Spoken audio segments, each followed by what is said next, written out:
Hello दोस्तों, आपका बहुत बहुत स्वागत है अनप्रेसिडेंटेड ज्ञान चैनल पर। दोस्तों, आज मैं इस वीडियो में बात करने वाला हूँ बेरूत में हुए विस्फोट के बारे में।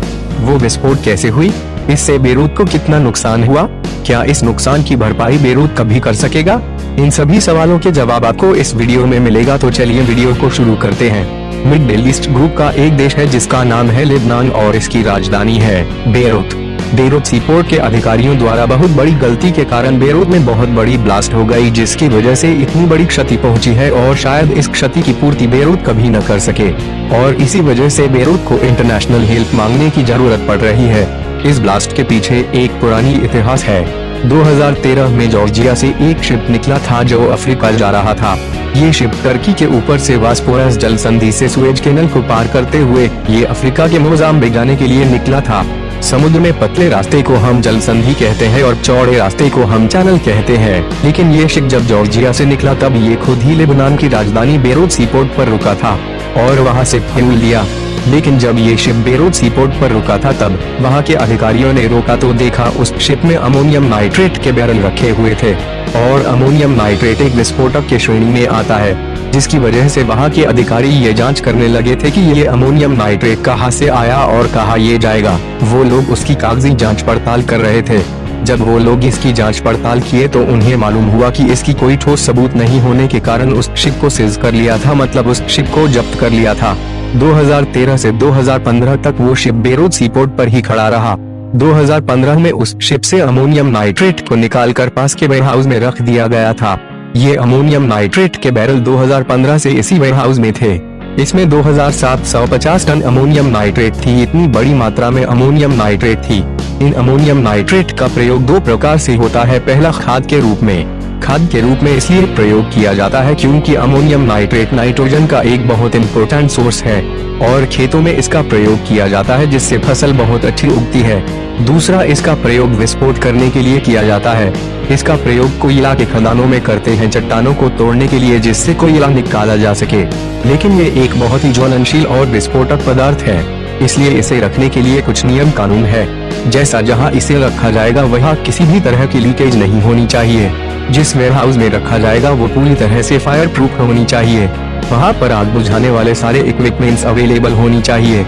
लेकिन बेरूत सीपोर्ट के अधिकारियों ने जो इतने बड़े मात्रा में अमोनियम नाइट्रेट को सीज किया था उसे एक नॉर्मल वेयरहाउस में रख दिया था। उसी वेयरहाउस में जिसमें 2750 टन अमोनियम नाइट्रेट रखी गई थी उसमें अचानक से विस्फोट हो गया। इस विस्फोट के बाद बेरूत सीपोर्ट पूरी तरह से तबाह हो गया। ये इतना भयानक विस्फोट था कि इसने बेरूत सीपोर्ट की पूरी शक्ल ही बिगाड़ दी और इससे जो शॉकवेव निकले थे उससे बिल्डिंग्स के शीशे चूर चूर हो गए। इसकी विस्फोट इतना भयानक था कि इस विस्फोट की आवाज लेबनान से सटे एक दूसरा देश है जिसका नाम है साइप्रस, जिसकी दूरी लेबनान से 200 किलोमीटर है, वहाँ तक सुनाई दी थी। शुरुआत में ये माना जा रहा था कि ये एक आतंकी हमला है। लेबनान में आतंकी गिरोह है जिसका नाम है हिजबुल। हिजबुल कहता है कि वो आतंकी संगठन नहीं है, लेकिन बहुत सारे देश उसे आतंकी संगठन मानते हैं। लेकिन बाद में लेबनान ने खुद कहा कि ये कोई आतंकी हमला नहीं है, ये वेयरहाउस में रखे अमोनियम नाइट्रेट के वजह से विस्फोट हुआ है। अब इस विस्फोट से बेरूत सीपोर्ट बुरी तरह से क्षतिग्रस्त हो गया और यहाँ पर विदेश से आए हुए शिप भी थे जिनमें अनाज था, वो भी बुरी तरह से क्षतिग्रस्त हो गया। जिस तरह इंडिया में FCI की जिम्मेदारी है अनाज की, उसी तरह बेरूत द्वारा भी सीपोर्ट से वेयरहाउस में अनाजों को रखा गया था, लेकिन वो भी बुरी तरह से बर्बाद हो गया। बेरूत सीपोर्ट से 2 किलोमीटर तक की एरिया बहुत बुरी तरीके से क्षतिग्रस्त हो गई है।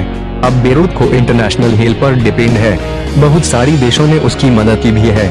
विस्फोट के कारण बिल्डिंग्स के मलबे पूरी सड़क पर गिर गयी। जितने भी गाड़ियाँ थी वो कुछ देर के लिए हवा में उड़ गई थी और रोड पूरी तरह से ब्लॉक हो गया। रोड ब्लॉक होने के कारण एम्बुलेंस भी नहीं आ पा रही थी। अगल बगल के हॉस्पिटल्स भी क्षतिग्रस्त हो गई थी और वो अपनी क्षमता से काम नहीं कर रही थी। यहाँ पर पैदल ही रेस्क्यू किया गया लोगों को और जो सीरियस मरीज थे उनको वहीं पर लेटा कर फर्स्ट एड ट्रीटमेंट दिया गया। मौत का आंकड़ा 100 के पार जा चुका है और रेस्क्यू किए गए लोगों की संख्या 4000 के पार है और इसमें इजाफा अभी हो रहा है। ये फाइनल डेटा नहीं है। वह के लोग पूरे खून से सने हुए थे, वो लोग खून से लथपथ थे। बहुत से लोग पैदल ही जा रहे थे क्योंकि रोड पूरी तरह से ब्लॉक थी, वहाँ गाड़ियों को नहीं लाया जा सकता था। जब अमोनियम नाइट्रेट विस्फोट करता है तब इससे बहुत सारी जहरीली गैसेस भी निकलती है जिससे दम घुट सकता है। ऐसा नहीं है कि ये विस्फोट अमोनियम नाइट्रेट से पहली बार हुआ है। इससे पहले भी अमोनियम नाइट्रेट की वजह से विस्फोट हो चुके हैं, लेकिन वो विस्फोट वैसे जगहों पर हुए थे जहां इसके गोदाम थे या फैक्ट्री थे। जैसे अमेरिका में बहुत बार हुआ है, फ्रांस में भी हुआ है और बहुत सारी जगहों पर भी हुई है, लेकिन उन सभी ब्लास्ट में बेरूत ब्लास्ट सबसे बड़ा ब्लास्ट था अमोनियम नाइट्रेट की वजह से। और ये ब्लास्ट लापरवाही की वजह से हुआ, क्योंकि जिस गोदाम में रखा गया था वो इसके लिए बना ही नहीं था।